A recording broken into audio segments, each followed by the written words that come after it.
Entonces, quédate en esta estación. GDS Radio Mar del Plata, la radio que nos une.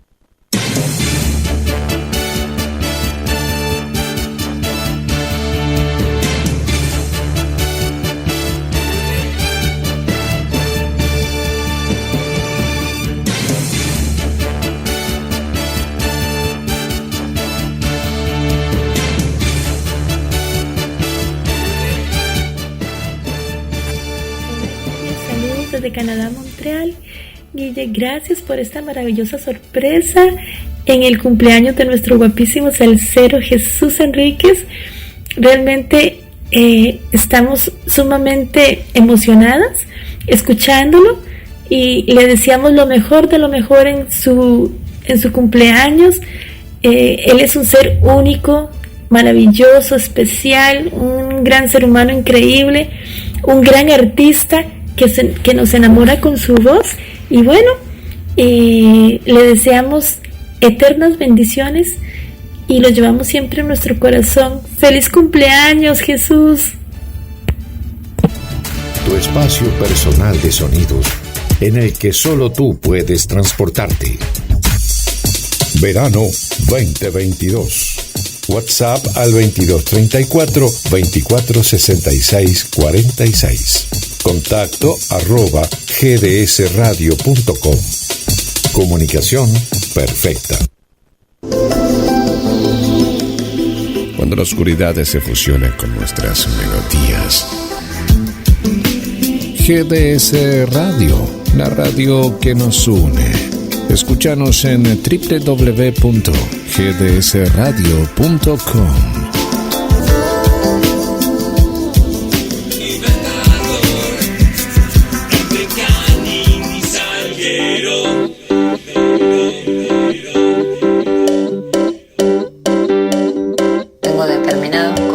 De estética visual y de estética moral. Te cuento, la verdad que a mí no me divierte estar en el Nordelta mirando el lago y viendo gente que es una reposera de Mar del Plata que va al muelle y toma mate. Son unos brazas, yo no desprecio a la gente. Libertador, entre Canin y Salguero. Sport, una estancia y un velero. Los veranos yo los paso en las islas del Egeo. Tengo chicas a montones, pero yo a ninguna quiero.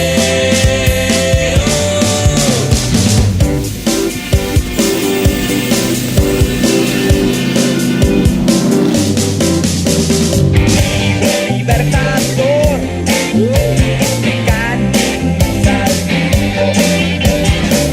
tengo un coche sport, una estancia y un velero.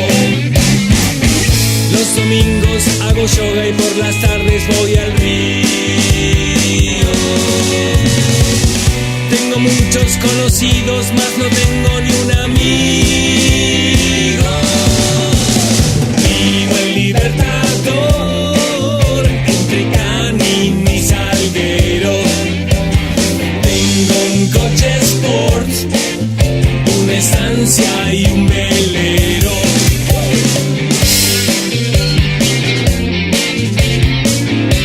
Yo quiero descansar, pero descansar sobre todo visualmente.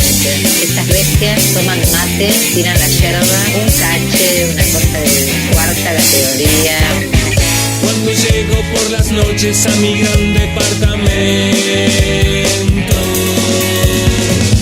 busco algo que me falta y es cariño que no tengo. Vivo en Libertador, entre Canin y Salguero. Tengo un coche sport, una estancia y un velero. Vivo en Libertador, entre Canin y Salguero. Tengo un coche sport,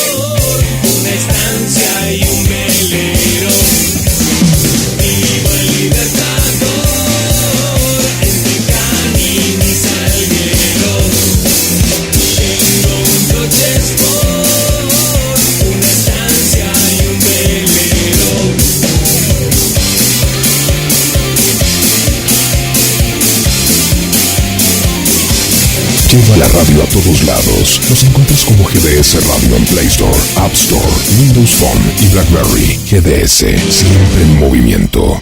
La gente no se ve mala, se ve buena, pero se ve una gente que viene se ve que de barrios visualmente no muy buenos.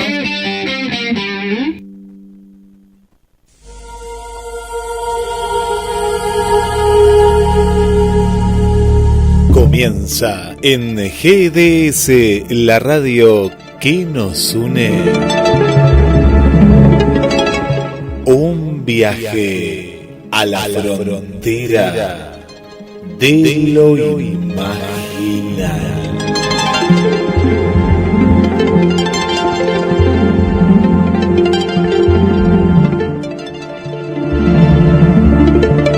A las puertas de Magonia.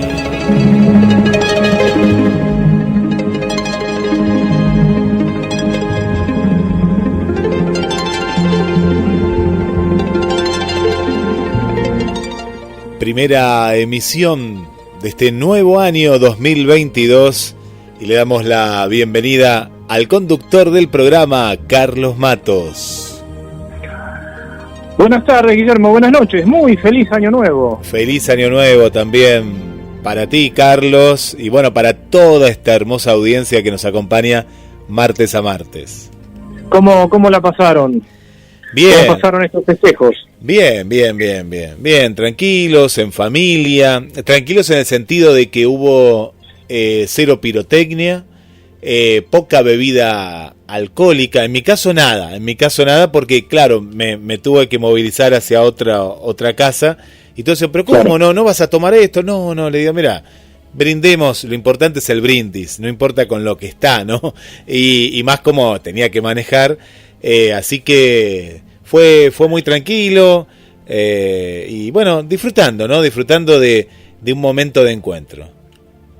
Bien, es que es como vos decís, lo importante es tanto la Nochebuena, la Navidad, como el Año Nuevo, que es ese cambio de ciclo del que hablamos, que va más allá de una convención, de un número, porque bueno, hay consenso en eso y no deja de ser un punto de encuentro. Lo importante, como vos decís, es el brindis, más allá de lo que se utilice, y además es un signo de mucha prudencia.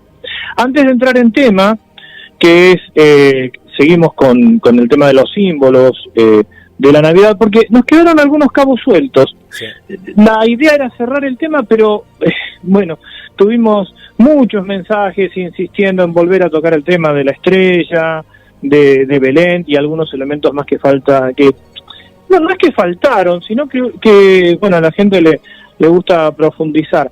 Pero antes de entrar en esto, te diría que uno de los comunes denominadores de estas últimas fiestas, Guillermo, sí, ha sido el tener que pasar aislados muchas familias, por contacto estrecho, por precaución. El caso nuestro, por precaución, hemos estado, gracias a Dios, no hemos tenido COVID, pero bueno, habíamos estado unos días antes con un contacto, digamos, una persona que aparentemente había tenido, así que bueno, y esto se ha repetido en casi todas las casas no diría solamente de Mar del Plata, sino del país. ¿Sabés, Carlos, que sí, este dato que vos das fue común, como bien decís, en toda la Argentina y en sí, muchos países, ¿no? Nos contaba María Vanessa que en el Año Nuevo hubo toque de queda. Yo me sorprendí, dije, ¿pero y cuándo lo anunciaron? Lo anunciaron hace horas nada más, me contaba. María Vanessa de Canadá o Vanessa de Chile. No, en Canadá. Canadá. Y yo pensaba, si esto en Argentina o en otro país tal vez, ¿no? Lo harían tan precipitadamente. Y acá hubiera habido algún conflicto y un malestar general. Sí, vos fijate que Canadá, una de las democracias más avanzadas de América Latina, América Latina, estoy diciendo un disparate. No. De América. Bueno, si bien hay una parte de Canadá que es muy latina, sí. Que es muy latina. Pero en realidad, viste cuando uno dice esas construcciones que parece que van juntas. en este caso una de las democracias más avanzadas de América, y sin embargo, bueno, aplicaron el toque de queda. Y ¿sabés la noticia del día, porque ahora ya pasaron las celebraciones, y desde el día de ayer por ejemplo nos llegó una noticia que era risueña dentro de lo que es la pandemia, porque tenemos que tener muy en claro que estamos en pandemia, y era que en el Festival del Chamamé en Corrientes no iba a haber bailes, ¿no? Vieron que el chamamé muy pegadito, ¿viste? Se baila bien pegadito. Se suspendió. Sí. No el festival, sino el baile. Pero la noticia de hoy, que dio vueltas a todo el planeta Tierra, es que se ha suspendido parte del Carnaval de Brasil, ¿no? En las calles y demás, porque es una fiesta más allá del Sambódromo, y están pensando, ¿no?, en suspender la otra parte del carnaval, que, bueno, es algo que en todo el mundo no se sigue por televisión. Y vos fíjate, Carlos, la magnitud, porque a veces no caemos, ¿no? Y más si estamos en verano, con el turismo, que estamos en pandemia, ¿no? Una pandemia feroz. Sí, totalmente. Y además, hoy me acordaba, en realidad lo recordábamos en parte con vos en el programa, en otro programa, en La Liebre, lo charlábamos. Esta cosa, este autoengañarnos, tal vez cuando... ¿Te acordás? Los primeros meses, las primeras semanas, diría yo, del 2020... no de 2020, sino de marzo, una vez que se declaró la pandemia, sí. Esta cosa romántica, donde aparecían fotografías de lugares que mágicamente la naturaleza había recuperado, una cosa que no podía ser, obviamente, ¿no? Sí. Y que vamos a salir mejor de todo esto, y nosotros en aquel momento decíamos, no es que la pandemia mecánicamente nos haga mejores, es una oportunidad, sí. Que tenemos para reflexionar. Inclusive lo hablamos acá en este programa, a las puertas de Magonia, un viaje a la frontera de lo imaginal, en la que comparábamos la situación de pandemia, que lo podíamos ver realmente como una crisálida, como un elemento de transformación, sin decir por eso que bienvenida sea la pandemia, ¿no? Tampoco la pavada en ese aspecto. Pero uno no ve eso, ¿eh? Al final del camino o a mitad del camino no sabemos dónde estamos exactamente, si por la mitad, por el final o por dónde. Me acuerdo que vos y yo planteábamos bastante escepticismo. Sí, me acuerdo. En el sentido de bueno, que esto no es algo mágico, mágico en el sentido vulgar de la palabra mágico, no en el sentido de el estudio de un mito, de una ciencia sagrada, sino mágico en el sentido profano, si se quiere, de la palabra. No es algo mágico, no es algo que mecánicamente se iba a dar así. Bueno, date cuenta, Carlos, de algo, ¿no? Que la pandemia, si duraba poco, era como hasta especial, ¿viste? Salíamos, aplaudíamos a los médicos, decían, unas vacaciones anticipadas, decían otros, y yo también observaba y escuchaba, digo, pero esta gente no cae, una pandemia tampoco es que va a durar tan poco como se decía. ¿Te acuerdas que en un comienzo se decían 2 semanas de aislamiento, de confinamiento? Cada uno le ponía un término. Pero claro, después se dieron cuenta de que esto era grave, no era una cosa así de decir, uy, qué especial que estoy viviendo una pandemia. Y vos fíjate que hasta hoy en día todavía hay gente que se revela, dice, pero ¿cómo? ¿En vacaciones va a haber tantos contagios? Y bueno, ahí tenemos la prueba en Argentina hoy, casi 82.000 contagios, que es una cifra altísima, la más alta. No, es impresionante. Mirá, una es, otra, bueno...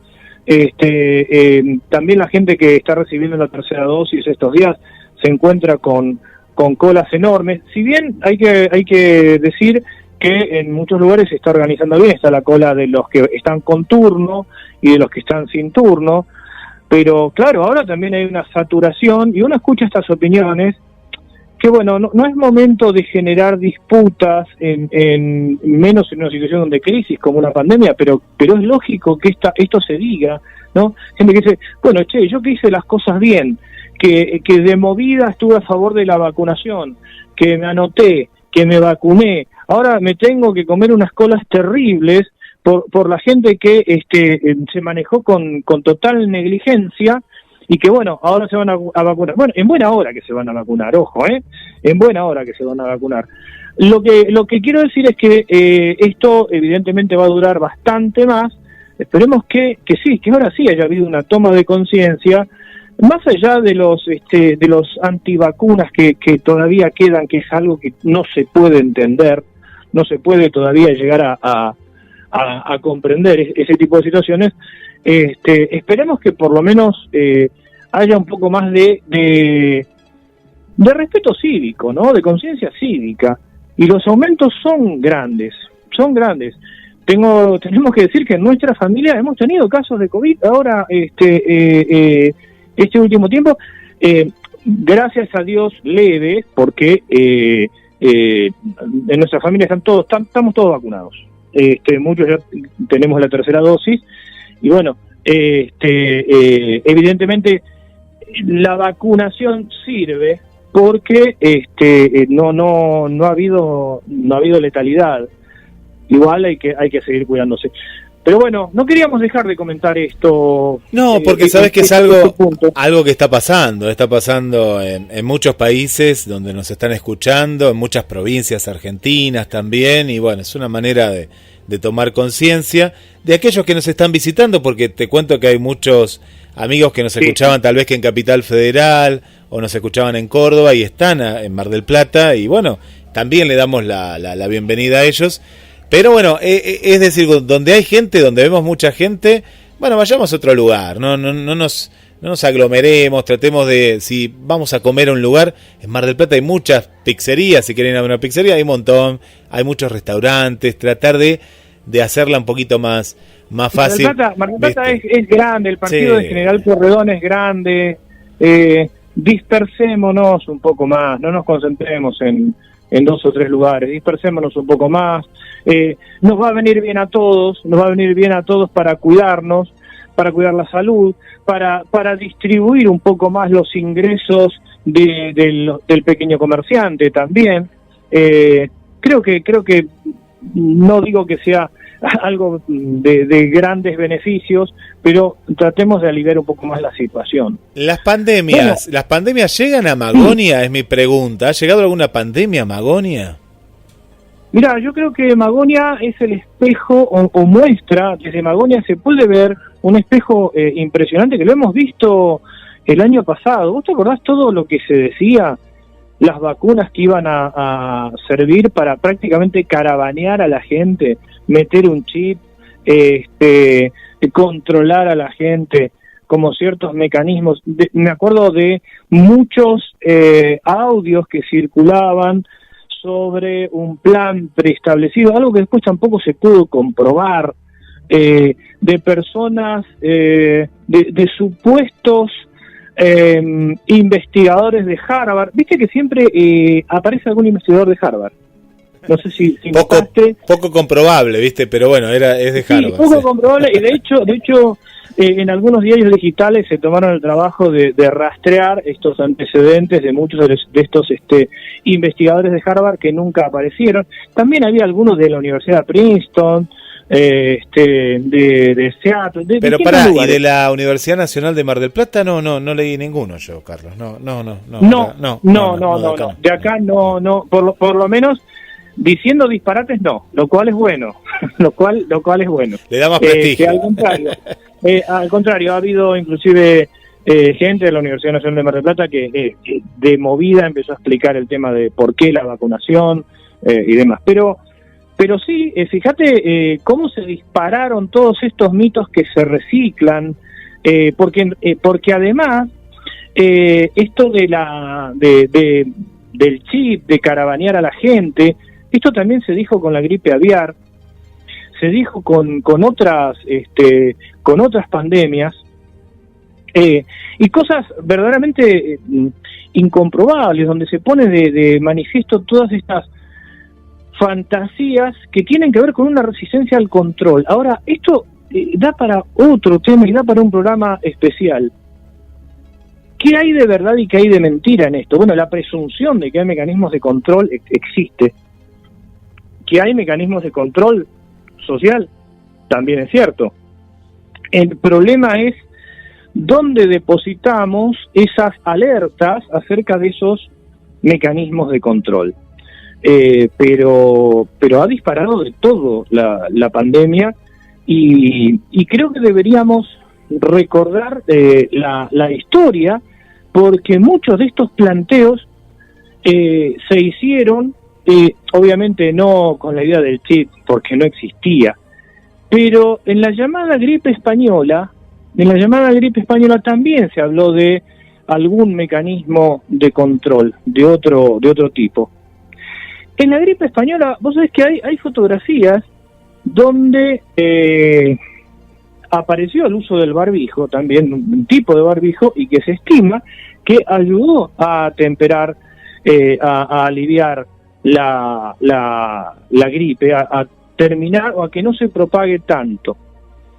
Otra de las cosas que recuerdo que se dijo al empezar, cuando se declaró la pandemia después de marzo, el uso del barbijo, algo que se implementa para que la gente no se exprese.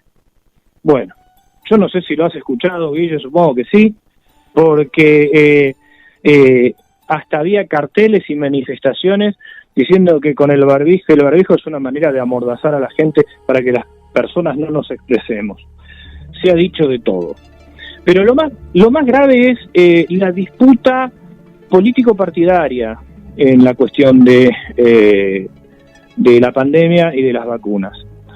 Eso es triste. Además de ser grave, es triste. Porque hay ciertas cuestiones en las que un país debe ponerse de acuerdo. De ahí en más, bueno, el libre, por supuesto, siempre el libre juego de la democracia. Pero hay temas que son temas de Estado, que son políticas de Estado. Hay cosas con las que no se debe, no corresponde que se chicanee, no corresponde que se manipule. El hecho mismo de si la Sputnik, si la AstraZeneca, si esta, si la otra, que terminan siendo hasta cuestiones geopolíticas. Y detrás de todo esto hay gente que se muere. Eso es verdaderamente grave. Sí. Carlos, bueno, vamos al tema. A esta duda, viste, como vos decías en los programas anteriores, ¿no? Siempre la estrella vuelve a ser protagonista para esta época. Siempre, vos sabés que es como el eterno retorno. Yo pensé que el tema ya lo habíamos, en cierto modo, finiquitado, pero bueno, como dice una conductora por ahí, el público se renueva, y a lo mejor algún público que no se haya renovado quiere repasar estas cuestiones. Bien, vamos a compartir dos archivos que forman parte de nuestro programa. El primero es un artículo que escribe el astrólogo y psicólogo Pablo Yanisevsky. Lo compartimos en su momento, lo lee Marina Llaveno de Rosario. Nos parece importante traer este artículo porque se abordan las distintas teorías acerca de la estrella de Belén. ¿Te acordás que en el programa anterior vos decías, bueno, ¿qué pensará, por ejemplo, Sebastián Musso? ¿Vos qué pensás? ¿A qué se debe? Bueno, y recordamos a aquellas publicaciones en las que se sigue insistiendo que la estrella de Belén es un ovni. Y ahora me acordé recién. ¿Recordás el año pasado cuando escuchamos el audio de ese puertorriqueño que decía que había que reemplazar en los árboles de Navidad la estrella por un plato volador? Sí, me acuerdo que justo una noticia risueña para la época, sí, una locura. Claro, y es más, le había escrito al Papa Francisco, claro, sí. Diciendo, realmente el disparate no tiene límite, si no sería un disparate. Era divertido imaginarse la cara del Papa, ¿no? O de cualquiera que le llegue una misiva de ese estilo, ¿no? Sí, pero además lo interesante es Fíjate lo que evidentemente me está traicionando el inconsciente. No recuerdo, mirá que de estos datos siempre los tengo a mano, y ahora no puedo recordar el nombre de este puertorriqueño que lo planteaba como una cruzada prácticamente, que bueno, que había escrito al Papa porque ya era hora que la gente se despierte y que en la punta de los árboles de Navidad hay que poner un ovni, porque era claro, según él, que los magos habían sido guiados por un ovni, porque una estrella no se mueve de la forma en la que se relata en el Evangelio de Mateo. Bueno, esta cuestión del movimiento real y aparente la trata Pablo Janicevski en este artículo, y trata además otras hipótesis que va descartando sucesivamente hasta quedarse con la que él estima, que mencionamos en el programa anterior, y da una fundamentación importante. El famoso puertorriqueño, que te digo que esto, ahora encontré una nota de mucho tiempo atrás, así que esto lo viene haciendo me encontré una nota ahora, porque la de aquel momento era más contemporánea, porque sí, hablaba del Papa actual, pero acá encontré una nota del 5 de enero del 2008, y se llama Reinaldo Ríos. Se ve que siempre está con esto, él a todos los papas le habrá mandado. A todos los papas le mandó este hombre, pobre. Sí, Reinaldo Ríos, es verdad. Mirá, ya se me había borrado el nombre. Es más, sinceramente, cuando estábamos en el tema de la producción del programa, no nos acordamos de Reinaldo. Pero su alegato era tan impresionante, parecía que había hecho, como decimos acá en Argentina, que descubrió el agujero del mate.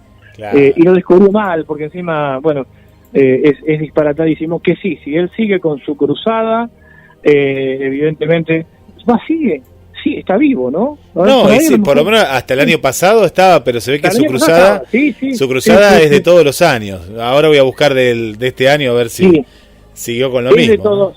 Es de todos los años, se reaviva. Ahora, lo que causa mucha gracia, porque en algún mensaje recibido, hay que decir que hay mensajes de este estilo, ¿no?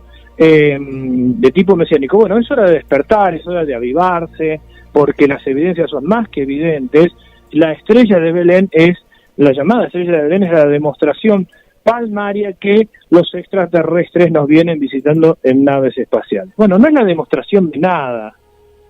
En realidad no es la demostración de nada. En su momento hemos analizado el texto bíblico, si de lo que aparece ahí en ese texto se desprende que estamos hablando de ovnis. Queda claro que no.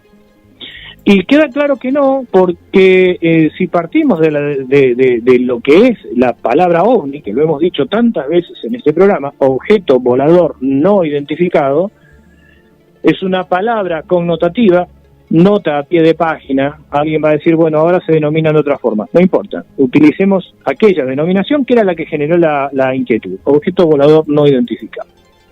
Es una palabra, es connotativa, no es denotativa. Es decir, que es una palabra que requiere el sujeto que lo está percibiendo, el sujeto cognoscente. Tiene que haber un objeto que vuele, alguien que lo observe y que al mismo tiempo no lo puede identificar para que se configure la noción de ovni.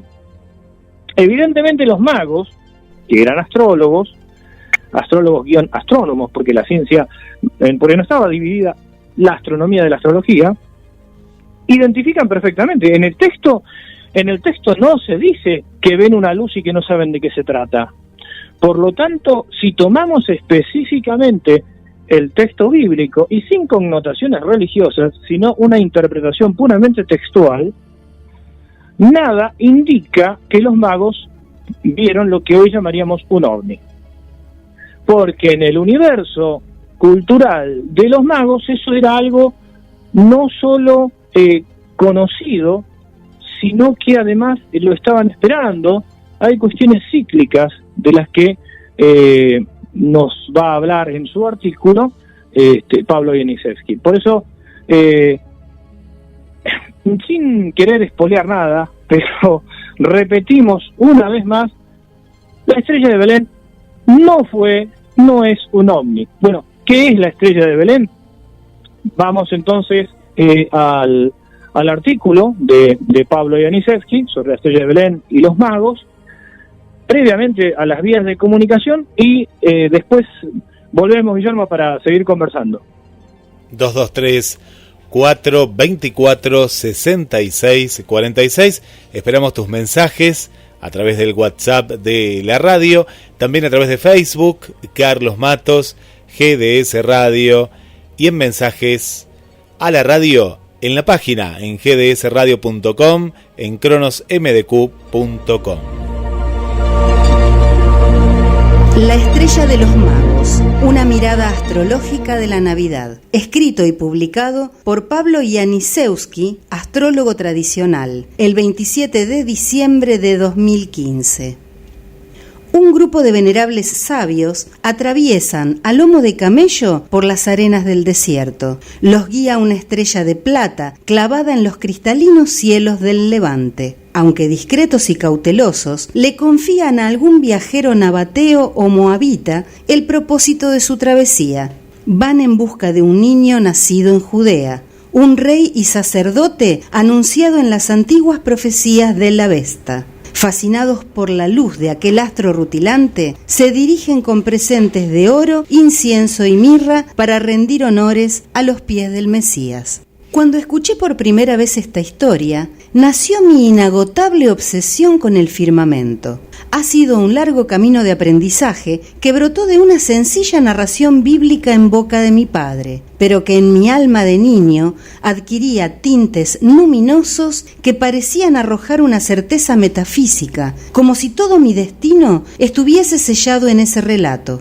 Puede parecer exagerado, pero solo quienes han experimentado el arrebato de tal certidumbre pueden comprender la trascendencia que reviste para quien lo ha vivido, especialmente siendo un mocoso.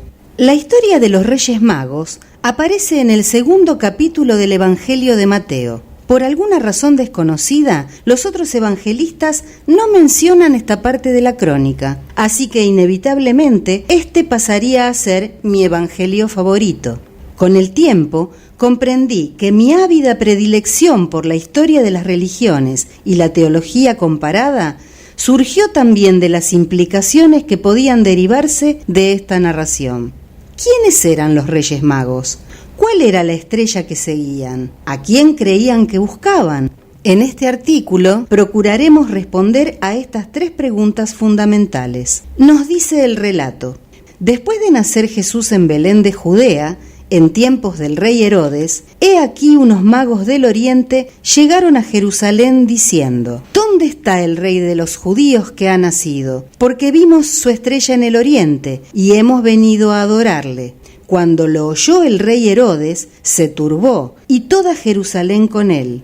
Entonces, reuniendo a todos los principales sacerdotes y escribas del pueblo, indagó de ellos dónde había de nacer el Cristo. Y ellos le dijeron: en Belén de Judea, porque así está escrito por el profeta. Y tú, Belén, tierra de Judá, de ningún modo eres la más pequeña entre los príncipes de Judá, porque de ti saldrá un gobernante que pastoreará a mi pueblo Israel. Entonces Herodes llamó a los magos en secreto y se cercioró con ellos del tiempo en que había aparecido la estrella, y enviándolos a Belén dijo: id y buscad con diligencia al niño, y cuando lo encontréis, avisadme para que yo también vaya y le adore. Y habiendo oído al rey, se fueron. Y he aquí, la estrella que habían visto en el oriente iba delante de ellos, hasta que llegó y se detuvo sobre el lugar donde estaba el niño. Cuando vieron la estrella, se regocijaron sobremanera con gran alegría, y entrando en la casa, vieron al niño con su madre María, y postrándose, le adoraron. Y abriendo sus tesoros, le presentaron obsequios de oro, incienso y mirra. Y habiendo sido advertidos por Dios en sus sueños que no volvieran a Herodes, partieron para su tierra por otro camino. Mateo 2, 1-12. ¿Quiénes eran? El original en griego les llama literalmente traducido magos del Oriente. Basta consultar cualquier mapa para notar de inmediato que la región directamente oriental a Palestina es nada menos que Persia. Este es un detalle que no debemos olvidar. En el contexto histórico de la época, la palabra griega magi se aplicaba con exclusividad a los sacerdotes persas del antiguo culto mazdeísta, la primera gran religión monoteísta establecida por el profeta Zaratustra. Ese genio espiritual que los griegos, acostumbrados a acomodarlo todo a la sonoridad de su propia lengua, terminarían conociendo como Zoroastro. El vocablo griego fue adoptado del persa Maguya y este, a su vez, del acadio Magushu, siendo aplicado en el marco de la religión iniciada por el que fuera profeta de los pueblos arios asentados en la zona del actual Irán, el Cáucaso y Asia Central. Se cuenta que vivió unos 1000 años antes de Cristo, enseñando una filosofía basada en un dualismo metafísico caracterizado por la lucha de la luz contra la oscuridad. Su prédica fue compilada en himnos y poemas conocidos como gatas, en los que aboga por una vida pura basada en los buenos pensamientos, las buenas palabras y las buenas acciones como vía para servir al Dios Supremo, Ahura Mazda, y vencer así al principio del mal, Angra Mainshu, dentro del alma humana. Esta era la enseñanza que había modelado el corazón de los Reyes Magos. Venir del oriente de Palestina era proceder de la otra gran civilización que le hacía contrapeso político y cultural a la Roma imperial, Persia. El mosaico de los magos de la iglesia de San Apolinar el Nuevo, en Rávena, Italia, es la representación más temprana que se conoce de los Reyes Magos. Su antigüedad se remonta por lo menos al siglo VI de nuestra era. En él podemos observar a 3 personajes portando sendos cofres y tocados por un curioso gorro frigio, símbolo de sabiduría oriental. La historia bíblica jamás señala a 3 personajes, ni mucho menos nos entrega sus nombres. El número surgió en la tradición popular como una conjetura a partir de los 3 presentes que llevaron al Mesías, haciendo la suposición medianamente razonable de que debía haber al menos un regalo por cada rey mago. Los nombres de Gaspar, Melchor y Baltasar son un folclórico añadido de los primeros siglos del cristianismo, pero lo realmente interesante de esta primitiva representación está en el uso de unos vistosos pantalones de brocado. En el siglo I, cuando transcurre la narración, los pantalones eran una prenda extraña, utilizada únicamente por los partos, el pueblo indoeuropeo que se había hecho con el control del imperio persa. El mosaico de Rávena tiene la sorprendente precisión de indicarnos los usos y costumbres de los persas de la época, en la misma vestimenta de los Reyes Magos. Por otra parte, la observación e interpretación oracular del movimiento de los astros es un patrimonio mágico-religioso de profundas raíces mesopotámicas. Los primeros astrólogos de la historia fueron los sacerdotes que escrutaban el cielo sobre la cúspide trunca de los sigurats. Ellos informaban a los reyes sobre el porvenir, aconsejándoles en las difíciles decisiones del gobierno. Los persas heredaron esta antiquísima tradición al conquistar toda la zona del creciente fértil. Pese a la propaganda griega, que nunca les fue favorable en los registros históricos, los persas tuvieron la grandeza de integrar el saber de los pueblos conquistados a su propio acervo cultural, evitando imponer su religión y respetando la ajena. Esto les permitió incorporar la astrología como parte inherente del quehacer de sus propios sacerdotes, los reputados magos de Persia. De entre ellos, un puñado emprendió el largo camino por el desierto hasta Belén, buscando un nacimiento. Siendo astrólogos, su aparición en la Biblia introduce cierta dosis de conciliación con las leyes del Antiguo Testamento, que desconfían de la práctica astrológica por el temor de que pueda conducir a la astrolatría, adoración que practicaban muchos pueblos del Levante. Sin embargo, el mismo Tanaj señala: los cielos cuentan la gloria de Dios y el firmamento anuncia la obra de sus manos. Salmo 19:1. De allí que exista una tradición astrológica entre los cabalistas judíos, cuya justificación teológica exigiría una discusión aparte. Con todo, la astrología se extendió más allá de la Mesopotamia, llegando a ser una ciencia sagrada para los egipcios, griegos, romanos, árabes y hebreos, pues entregaba una visión espiritual del cosmos que conectaba las tradiciones religiosas de toda la cuenca del Mediterráneo con sus coetáneas en el Medio Oriente. No sería razonable concebir la llegada de Jesús de Nazaret sin que los pueblos circundantes se remitieran a su propio saber astrológico para advertir un hecho históricamente tan relevante, y los magos persas, que no eran perezosos a la hora de escudriñar el firmamento, tuvieron la ocurrencia de enviar una insólita misión diplomática ante un hecho astrológico de relevancia. Entonces, ¿qué era la estrella de Belén? Responder a esta pregunta requiere considerar varias hipótesis. Existe un primer grupo de ellas, las no verificables. No nos ocuparemos de estas, porque escapan a cualquier análisis relativamente serio de la cuestión, pero mencionaremos una hipótesis muy popular en nuestros días al recordar que no faltan los entusiastas de la ufología que quieren ver en la estrella de los magos alguna clase de nave espacial extraterrestre. Huelga decir que carece de fundamento contrastable. Otra hipótesis no constatable es la que sostienen algunos fundamentalistas cristianos, que escapando de cualquier posibilidad ligada a lo astrológico, sostienen que se trató de una aparición sobrenatural. Nuevamente, no hace falta señalar la imposibilidad de corroboración. De todos modos, estas figuraciones carecen del elemento indispensable para que pudiesen suscitar el interés de un grupo de astrólogos persas: la regularidad matemática.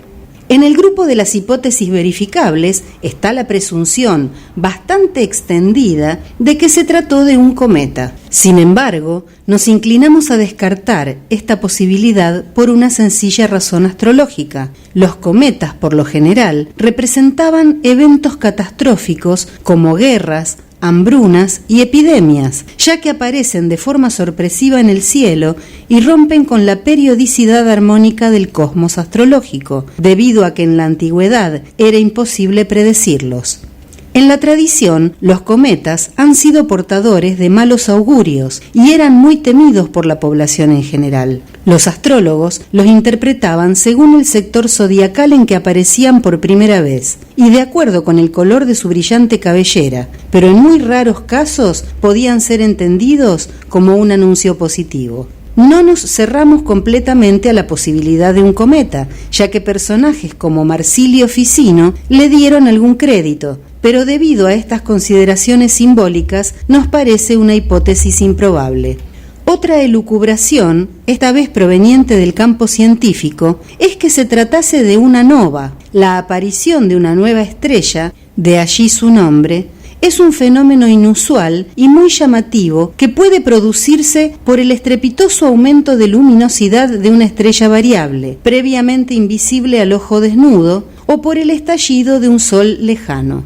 Su fulgor resultaría especialmente relevante para los astrólogos de antaño, pero lamentablemente esta hipótesis no cumple con un criterio fundamental, la exigible a la estrella de Belén. Las novas no se mueven ni se detienen en el cielo, como describe el versículo 9 del segundo capítulo de Mateo, por lo que podemos descartar completamente esta posibilidad.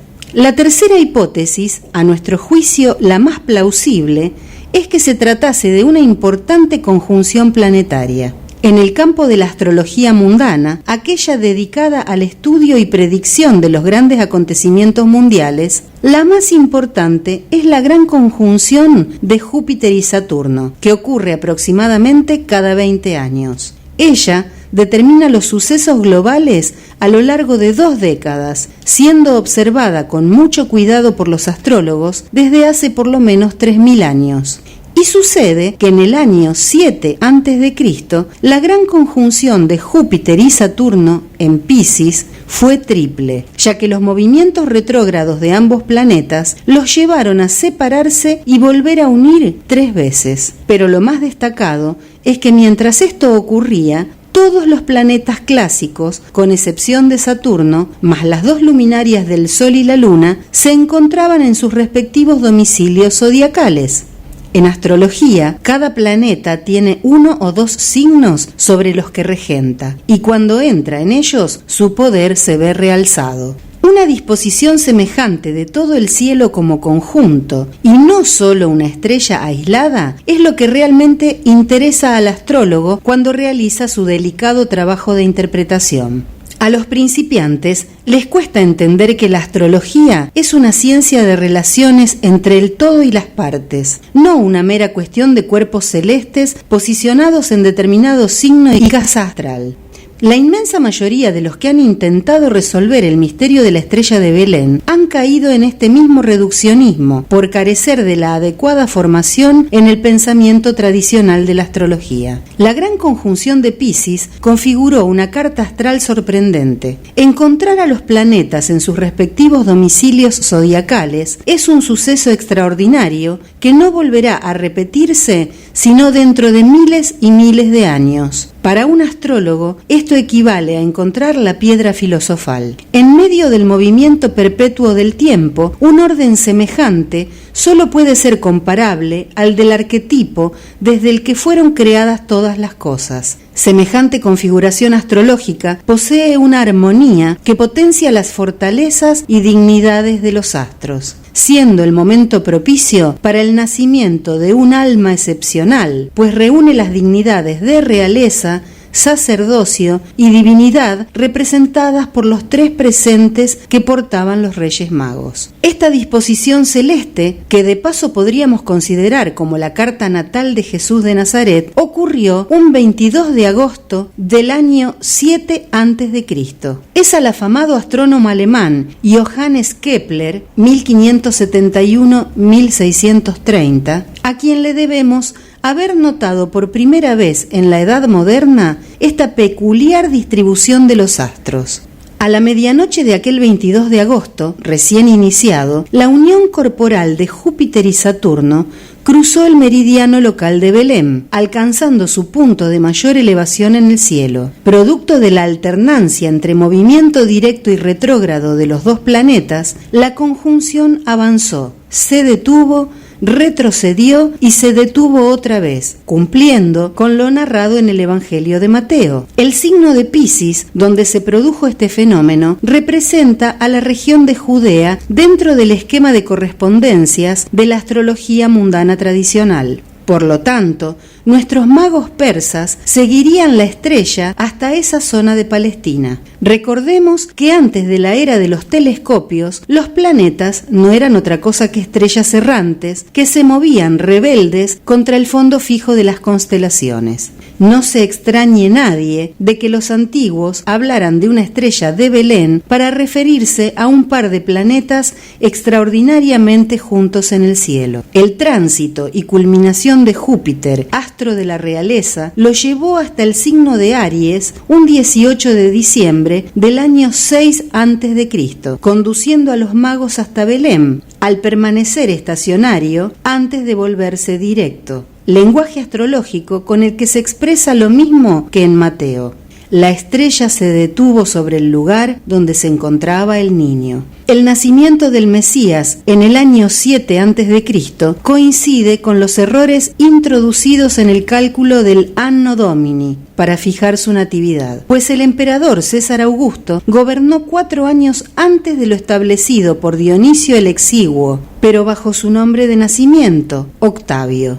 El monje no incluyó el año 0 en su calendario, retrasando todo un año más. Al mismo tiempo, sabemos que el rey Herodes mandó a matar a todos los niños de Belén menores de 2 años, según lo que averiguó de los magos sobre la fecha de nacimiento de Jesús. Esto nos da un retraso total de 7 años, que es justamente la diferencia establecida por la tercera hipótesis.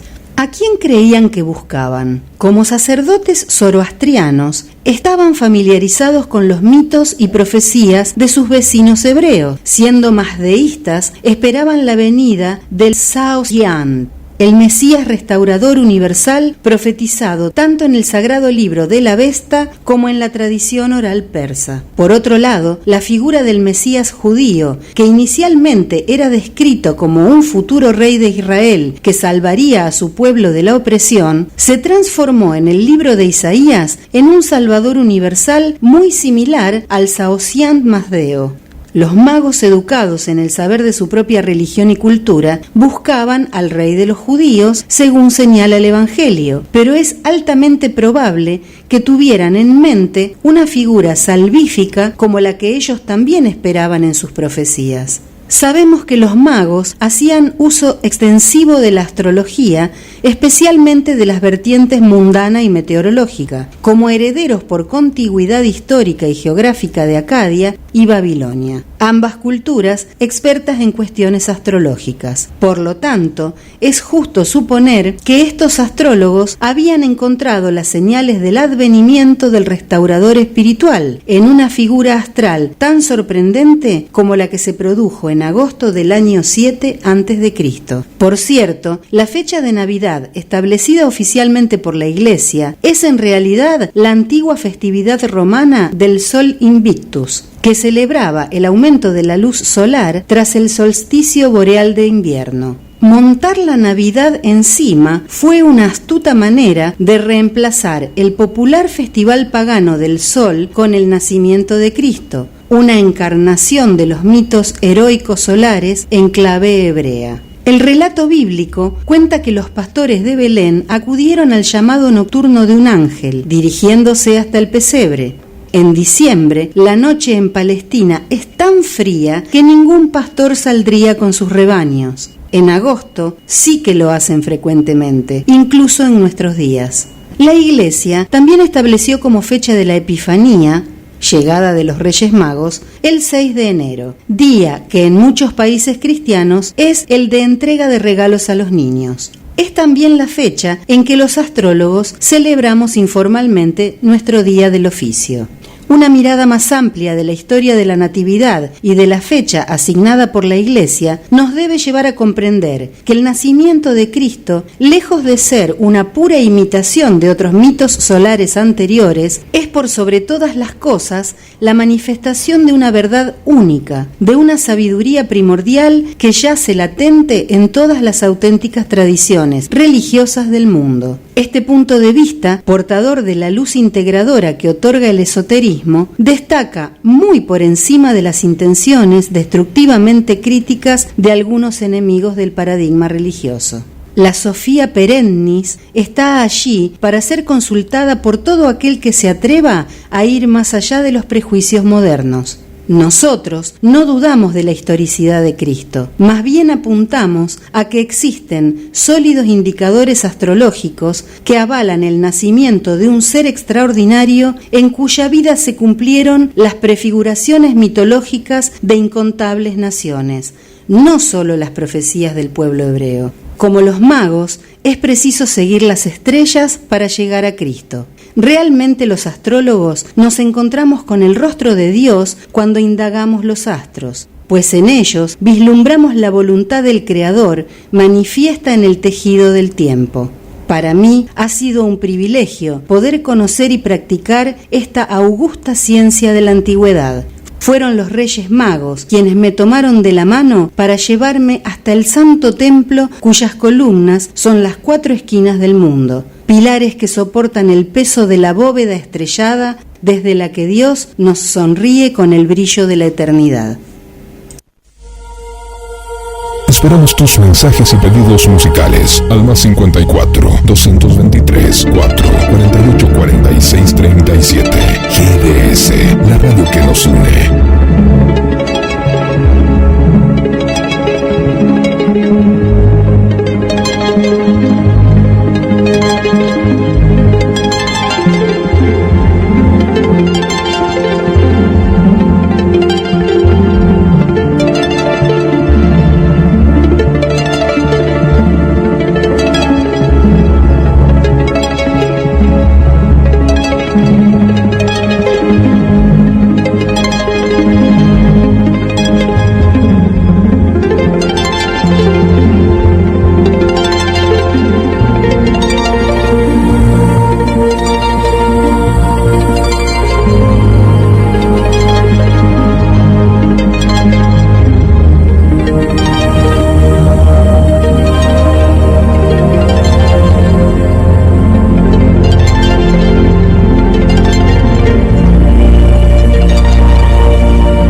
223-424-6646 en vivo a las puertas de Magonia. Vamos con algunos de los mensajes que nos van llegando a la redacción de la radio en el primer programa del año 2022. Gracias por acompañarnos. Le mandamos un saludo para Sonia. Gracias, Sonia, por estar.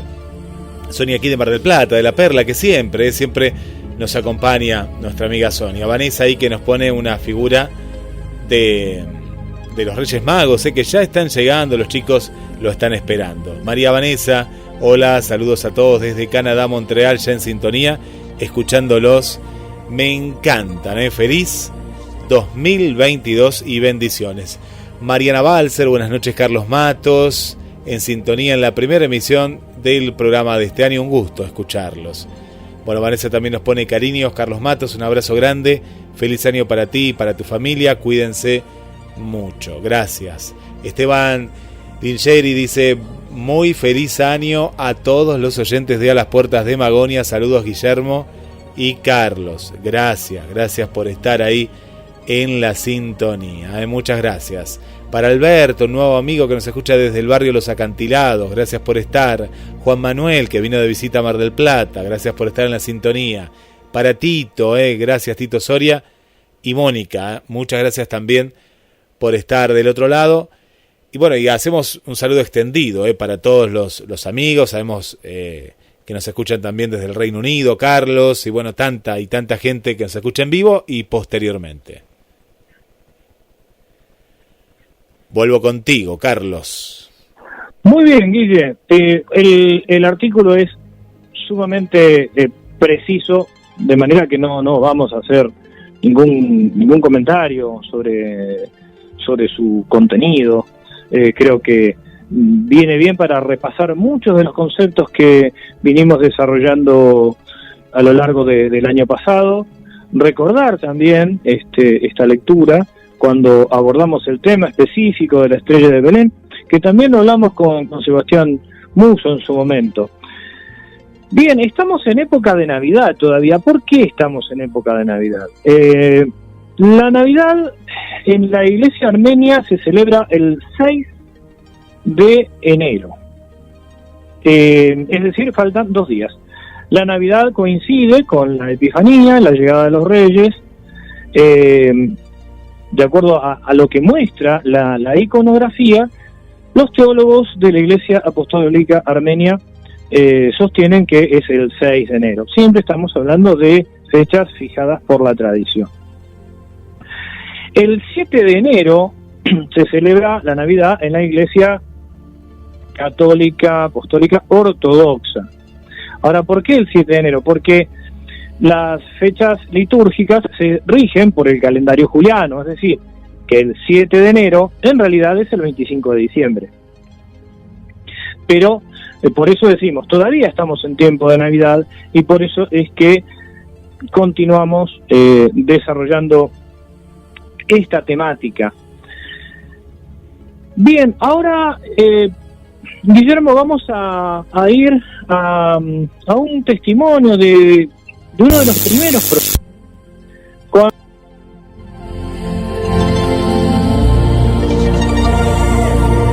Hubo una interrupción galáctica en A las Puertas de Magonia. Vamos a ver qué ha pasado con Carlos Matos, que nos hablaba de un testimonio, ¿no?, que vamos a dar. No sé si es que no lo quieren que lo demos, pero sí, lo tenemos que dar, el testimonio titulado Informe Daconte en A las Puertas de Magonia, y ahí lo recuperamos. A ver, ¿podremos pasar este informe? ¿Será un informe clasificado, secreto, y por eso se nos cortó la comunicación, Carlos? A ver si lo tenemos nuevamente ahí a Carlos. Ahí estamos nuevamente en el aire. Te habíamos perdido, Carlos.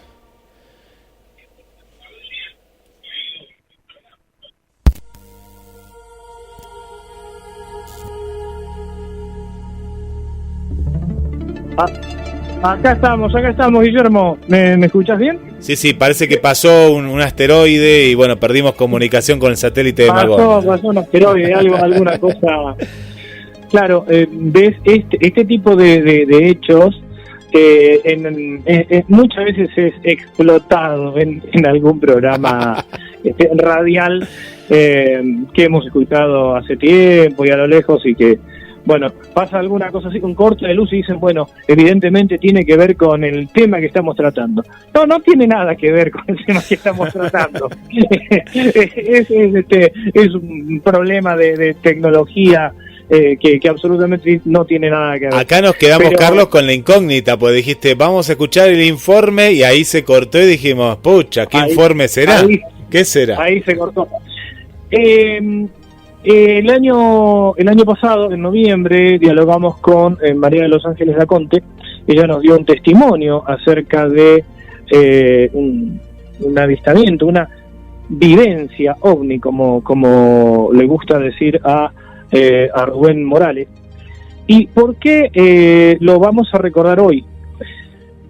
Porque tiene serias o muchas implicancias con los elementos propios de la cosmovisión cristiana y de la formación propiamente que se recibe en la infancia y también en la adolescencia en nuestro país. Recuerdo en este caso que José Antonio Caravaca, en su teoría de la distorsión, a quien esperamos poder entrevistar este año, dice que el fenómeno, cuando establece contacto con el testigo, toma elementos propios de la cultura de ese testigo y en cierto modo los refleja. Para evitar alguna imprecisión, esto lo vamos a charlar con José Antonio en el momento que podamos establecer algún tipo de contacto. Quédense con eso, quédense con esta parte de la idea de la teoría de la distorsión. Desde el CIFO ellos tienen posturas similares, aunque no exactamente lo que dice José Antonio, pero ciertamente pueden ser posturas complementarias. Bien, ¿y por qué decidimos traer esto? Porque tiene que ver con el conjunto de símbolos propios de la fecha que estamos tocando. Vamos a escuchar a María de los Ángeles y luego de ello vamos a hacer un breve comentario de cierre. Recuerden lo que mencioné de la teoría de la distorsión. Y bueno, vamos al testimonio entonces de María de los Ángeles da Conte acerca de su vivencia ovni. A las puertas de Magonia se encuentra hoy con María de los Ángeles da Conte. Vamos a hablar acerca de la epifanía y el fenómeno ovni. Buenas noches, María de los Ángeles, ¿cómo estás? Hola, buenas noches, Carlos, ¿cómo andas? Muy bien, queremos escuchar aquello que alguna vez charlamos, esa vivencia que tuviste en enero del año 1994. Contanos con todo detalle qué fue lo que viviste. Sí, mira, yo estaba en mi habitación, había subido a ordenar mi placar. Tenía mi habitación en primer piso porque era como un tipo altillo, y la ventana daba a la losa de un garage. Yo estaba ahí, estaba justo ordenando el placar, y en ese momento sentí el impulso de salir a abrir la ventana, como un mensaje en mi mente de que decía, van a venir. Los días anteriores habíamos visto unas luces a lo lejos con los amigos del barrio, pero no sabíamos bien qué eran, estaban bastante lejos, unas luces rojas. Así que bueno, se me dio ese impulso de abrir la ventana que para esta hora, que ya sería cerca de las 9 de la noche, ya estaba cerrada, porque era una persiana de madera muy pesada que yo odiaba levantar, porque la cinta era como que me lastimaba las manos siempre, y a su vez tenía que abrir una reja que tenía un candado, que también era bastante complicado de abrir. Y bueno, así que dejé lo que estaba haciendo y abrí la ventana con todo lo que llevaba a abrir esa ventana, y salí a la losa y me quedé mirando hacia una dirección, como según dicen, mirando hacia noreste. Me quedé mirando hacia esa dirección y bueno, ahí apareció una luz roja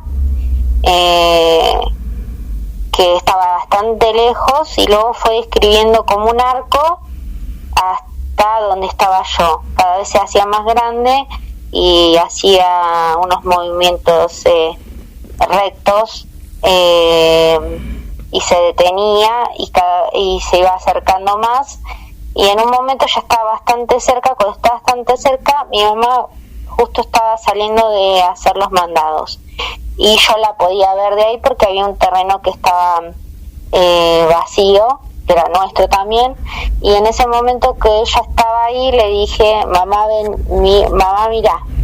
Y en ese momento la luz que estaba cerca se hizo más grande, se puso arriba mío, y estaría a unos 15 metros más o menos de altura, y eran luces rojas que dibujaban una circunferencia, y no se podía ver el material, qué material era, solo se veían esas luces rojas, y bueno, se sentía una vibración, no ningún sonido, sino una vibración. Fue unos segundos, yo me quedé mirando hacia arriba y luego la luz volvió a hacer todo el recorrido que había hecho anterior, como si uno lo estuviera rebobinando, hasta que se volvió a perder en el mismo punto donde apareció. ¿Vos tenías 16 años entonces? Sí. ¿Leías literatura ufológica, algún tipo de material relacionado con el fenómeno? No, veía nada más lo que había pasado en la tele y eso, pero no me había puesto a mirar nada de eso, a leer, no tenía libros ni nada. No.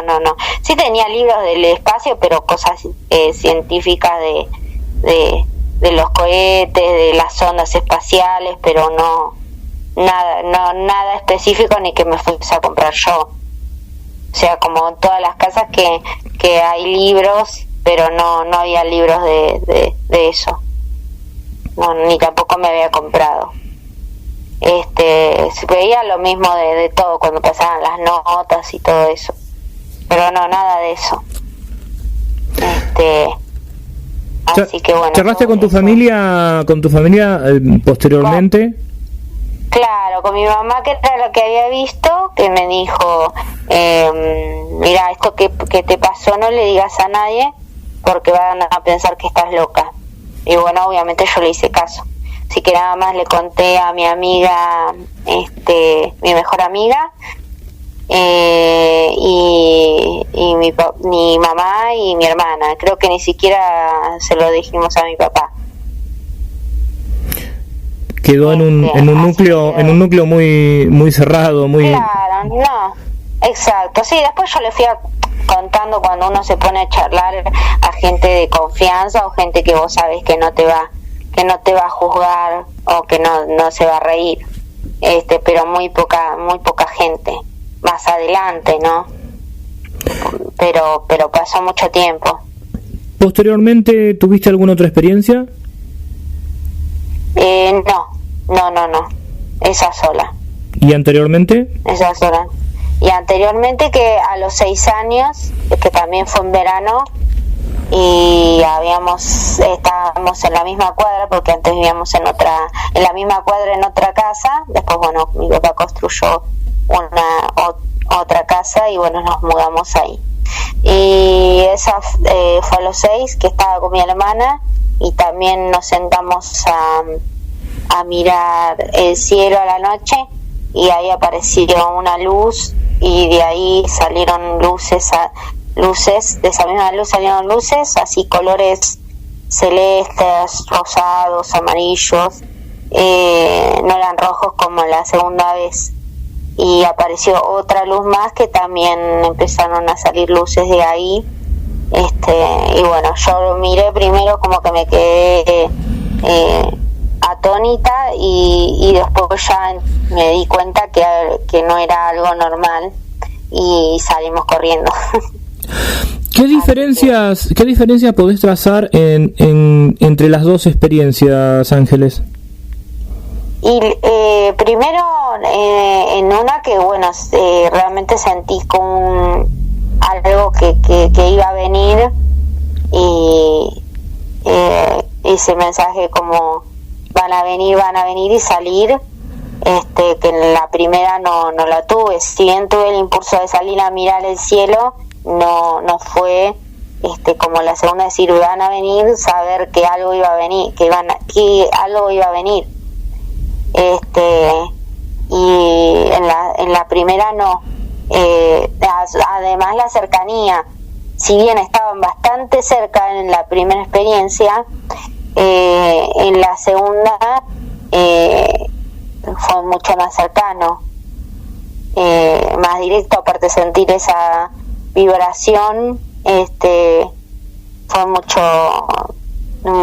otra cosa, digamos. La vibración era más fuerte. La vibración, ¿cómo la podrés describir? ¿Era algo corporal? ¿Tenía sonido? Sí. Era algo corporal. No tenía sonido. Era una vibración. Es como cuando estás en una losa pero sentís que algo pasa, pero no sabría bien. Sé que era una vibración, pero no era un sonido. ¿Y la vibración se produjo en el momento en el que la circunferencia de luces estaba sobre tu cabeza, o antes? Sí. No, en ese momento. Antes no. En ese momento. Y después, al rebobinarte esta película, al rebobinarse esta película como vos describís, ¿la vibración fue desapareciendo o permaneció un tiempo más? No, desapareció. Fue en ese momento. Después ya no. ¿Y qué tiempo calculás entre... ¿cuánto duró la experiencia cuando tenías 6 años y la experiencia a los 16 años? No, y fue más larga la de los 16. La de las otras no sé cuánto hubiese durado, porque yo salí corriendo y me metí adentro de casa. Claro, dejaste de verla. No sé cuánto hubiese... Claro, dejé de verla. Pero la otra fue más larga, porque entre que apareció el punto y se fue acercando hasta que, bueno, luego se puso, después volvió a desaparecer, a rebobinar, duró bastante.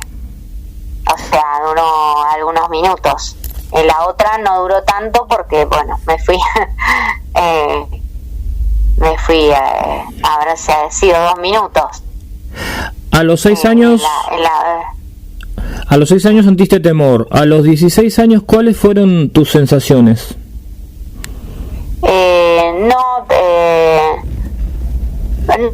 No tuve miedo para nada. Y era como, no sé si decir paz, pero era bastante lindo. Era como que estaba ese momento y no había otra cosa. Es como que no te da, no podés pensar en otra cosa que en eso que te está pasando en ese momento. Y aparte, después estaba recontenta por lo que había visto, pero no tuve miedo para nada, y fue parte del impulso de decir van a venir y tener que salir ahí. No podía hacer otra cosa que no fuera salir a ver lo que iba a pasar o lo que iba a llegar.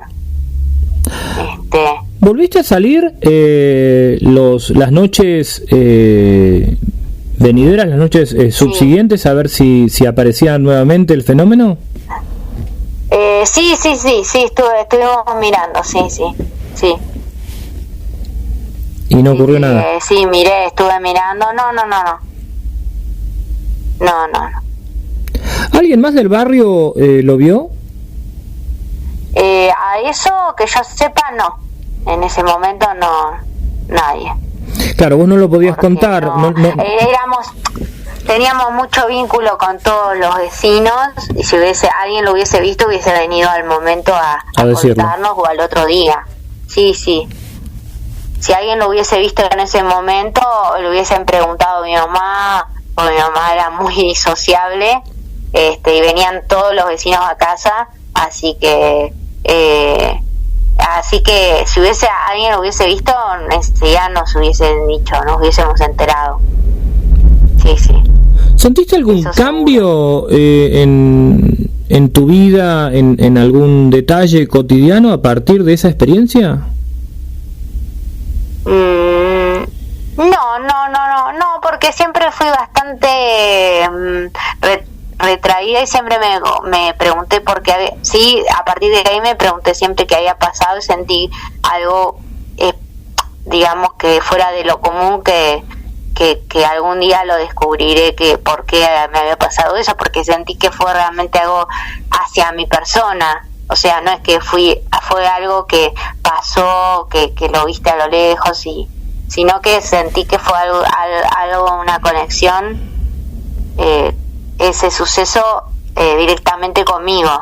Claro, no es que saliste y lo viste de casualidad. Claro, no. Yo sé que fue algo directamente hacia mi persona, porque aparte, tanto cuando apareció, que se posó arriba mío y después se perdió, y aparte de la ese mensaje en mi cabeza de van a venir, ¿no? El mensaje en tu cabeza era, ¿cómo lo podés describir? ¿Como un pensamiento, una idea, una voz? Pantalla apagada. Un pensamiento. Era mi voz, pero saber que iban a venir. Una certeza, exacto. Una certeza, pero no fue una voz que escuché de alguien. No. Fue sí, van a venir y salir. No fue una voz que sentí de otra persona. Bueno, muy bien, María de los Ángeles, te agradecemos el testimonio de estas dos vivencias, y quedan estos minutos por si querés agregar algo que nos haya quedado en el tintero. No, está, me parece que ya está todo bastante claro. No creo que me haya quedado nada. Bueno, muchísimas gracias por haber contado con vos en este programa. Bueno, gracias, un beso, Carlos.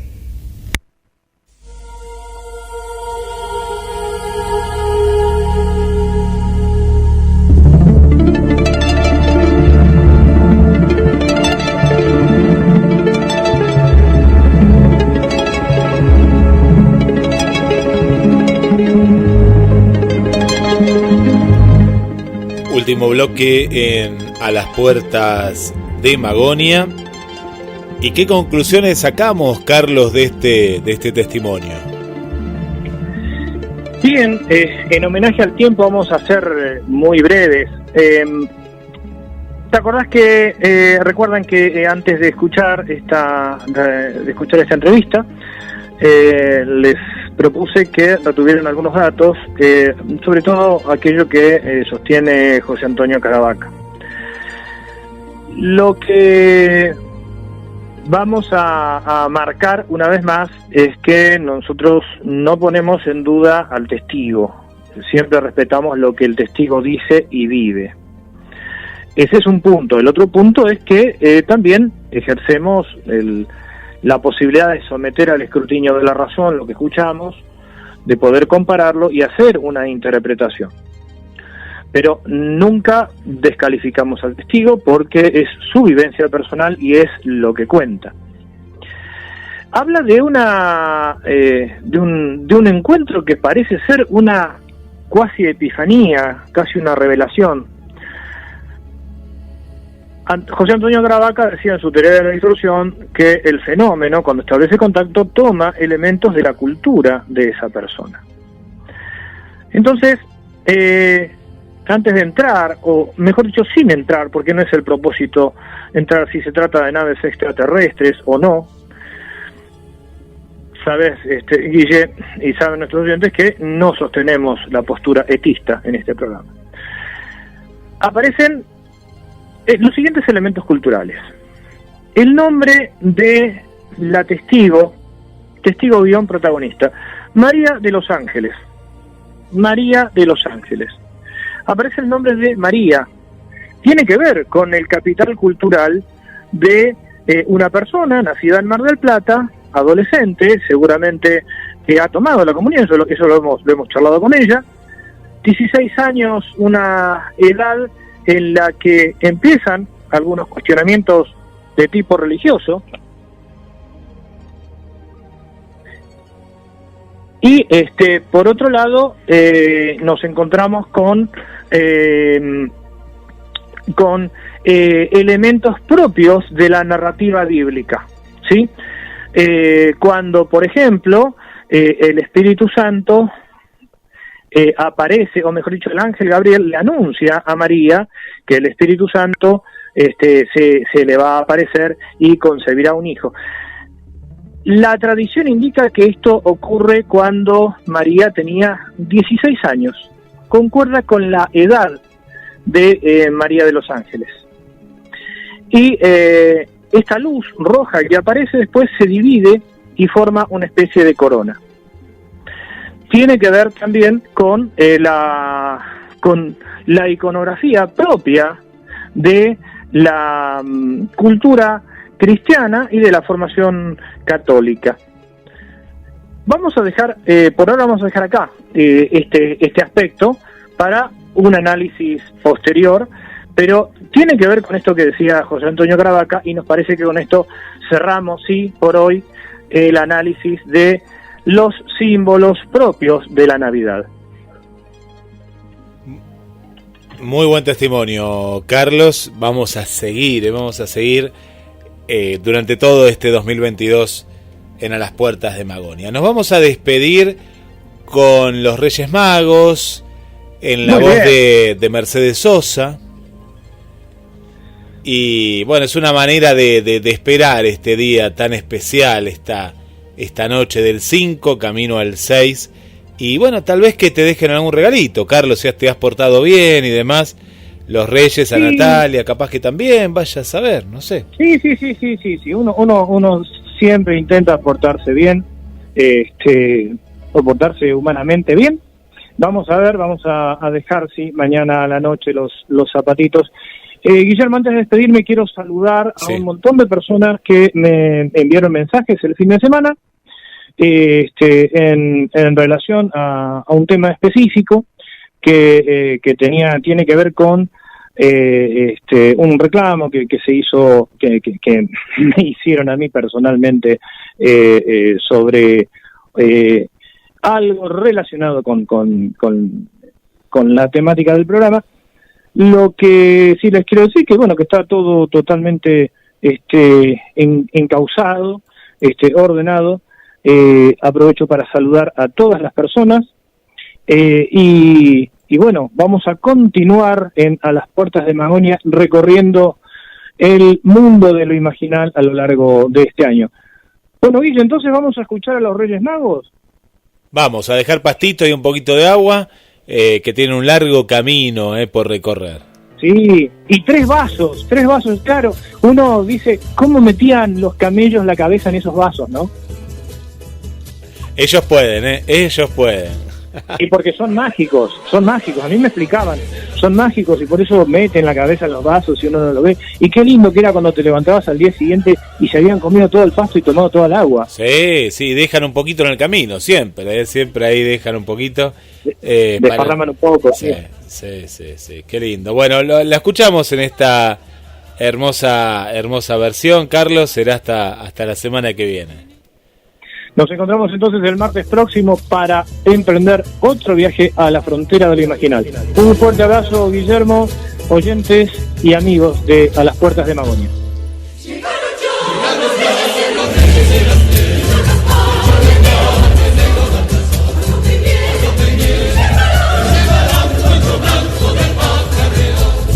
Llegaron ya los reyes y eran tres, Melchor, Gaspar y el negro Baltasar. Ropa y miel te llevará un poncho blanco de alpaca real, changos y chinitas de Mancé, que ya Melchor, Gaspar y Baltasar.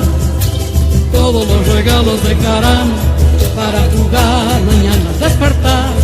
El niño Dios muy bien lo agradeció, comió la miel y el poncho lo abrigó.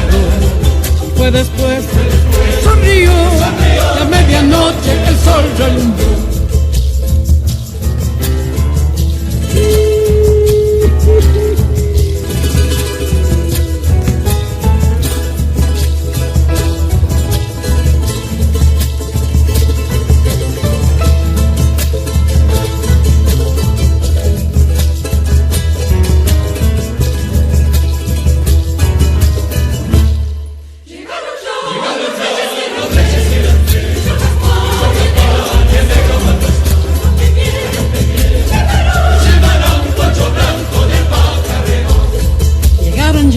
Los reyes y eran tres, Melchor, Gaspar y el negro Baltasar. A ropa y miel te llevará un poncho blanco de alpaca real, changos y chinitas de Mancé, que ya Melchor, Gaspar y Baltasar.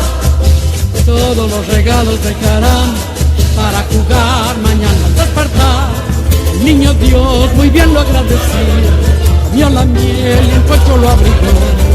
Fue después que sonrió, y a medianoche el sol relumbró. Únete a el equipo de GDS Radio HD 223-448-4637. Somos un equipo.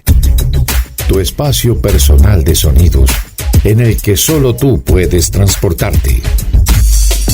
Verano 2022. WhatsApp al 2234-246646. Contacto @gdsradio.com. Comunicación perfecta.